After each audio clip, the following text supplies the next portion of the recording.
Hello friends, welcome back. कल हमारा exam था यूपीएस क्लर्क मेंस का। तो कल तो मैं वीडियो नहीं बना पाया, थोड़ा सा लेट हो गया था घर जाते जाते। आज बना रहा हूँ एंड देखते हैं क्या कुछ मेरे अटैम्प्ट रहे। आप लोग भी बताना आपका कैसा रहा, कितने क्या अटैम्प्ट रहे।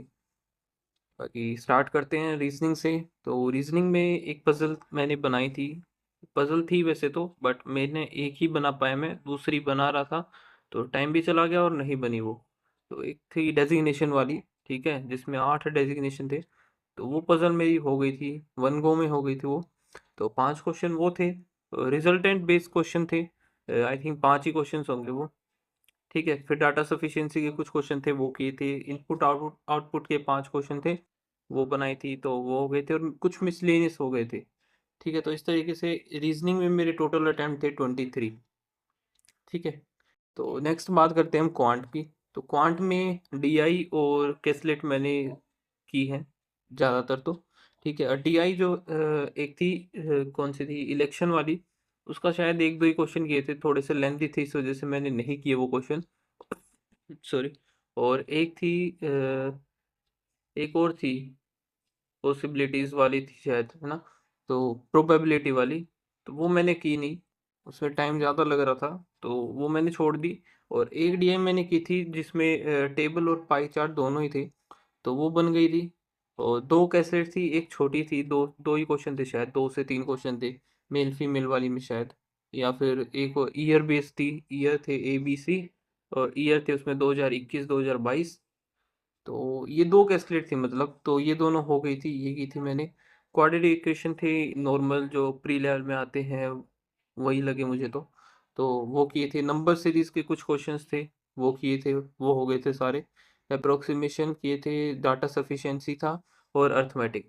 तो ये टोटल मिला के मेरे 37 अटेम्प्ट हुए थे क्वांट में। ठीक है, अब इन दोनों के तो अटेम्प्ट ठीक है, बाकी रीजनिंग में मेरे अकॉर्डिंग कम है, क्योंकि रीजनिंग में 2 नंबर वाली एक पजल थी, ईयर वाली, और उसमें ब्लड रिलेशन भी था। उसमें यार 5 मिनट ही मिली मुझे। ठीक है, तो और फिर 5 मिनट में कर रहा था, तो टाइम की वजह से थोड़ा सा स्ट्रेस ज़्यादा हो गया, और जिस वजह से वो बनी भी नहीं, फिर बाद में टाइम भी चला गया और बनी भी नहीं। ठीक है, तो ओवरऑल जो इन दोनों के अटेम्प्ट हैं वो 60 हैं, रीजनिंग और क्वांट की। बाकी इंग्लिश और जीए तो यार खराब गया मेरा। जीए में टोटल 20 अटेम्प्ट हुए हैं, और जिनमें से काफ़ी ज़्यादा मेरे गलत भी हो गए। ठीक है, अब पता नहीं क्या होगा क्या नहीं होगा जीए का। बाकी इंग्लिश में भी मेरे कम ही अटेम्प्ट हुए, क्योंकि इंग्लिश जो है ना, लास्ट ईयर के कंपैरिजन इस साल थोड़ी नहीं ज़्यादा ही हार्ड दे रखी थी इन लोगों ने। जिन लोगों ने लास्ट ईयर दिया होगा उनको पता भी होगा। बाकी मैंने तो मेमोरी बेस लगाया था, तो उसके अकॉर्डिंग तो डेफिनेटली हार्ड ही थी। ठीक है, तो इंग्लिश में RC, cloze test, sentence rearrangement के कुछ क्वेश्चन थे, एरर थे। और एक था पैसेज के थे, 2 क्वेश्चन थे। पैसेज था छोटा सा, उसके 2 क्वेश्चन थे, वो किए थे मैंने। तो इंग्लिश में ओवरऑल 19 ही अटेम्प्ट हुए। अब 19 में से भी कितने ठीक होंगे, एक्यूरेसी क्या रहेगी वो नहीं पता मुझे। बट पता नहीं अब क्या होगा, जो भी होगा पता चल जाएगा 1 तारीख को। 1 अगस्त, सॉरी, एक कब आता है इसका, 1 अप्रैल को आता है। ठीक है। तो 1 अप्रैल को पता चलेगा क्या हुआ क्या नहीं हुआ। बाकी आप लोग बताना सेक्शन वाइज आपके कितने के अटेम्प्ट रहे हैं, एंड एक्यूरेसी उसमें क्या कुछ है आपकी। ठीक है, एंड अभी जो है हमारा IBPS PO का एग्ज़ाम भी है। मेरा जो एग्ज़ाम है वो 19 को है, लास्ट शिफ्ट में।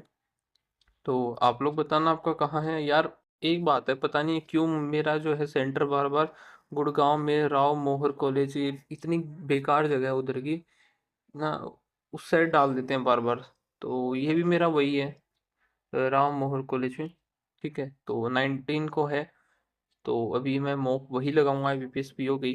तो वैसे आप लोग लगा भी रहे होगे, तो कल हम लगाएंगे लाइव मॉक टेस्ट, जो भी होगा, या फिर नॉर्मल मॉक टेस्ट लगा लेंगे, उसकी वीडियो भी आपको मिल जाएगी।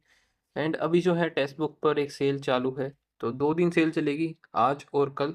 तो अगर आप परचेज करना चाहते हो टेक्स्ट बुक पे पास प्रो, तो अगर आप कोड यूज़ करोगे रोहन, तो आपको टेक्स्ट बुक पास प्रो 439 में आपको मिल जाएगा।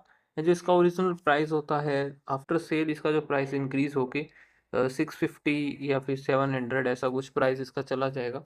तो जिसको परचेज करना है वो भी परचेज कर लेना। वैलिडिटी एक्सटेंड करनी है तो वो भी कर सकते हो आप।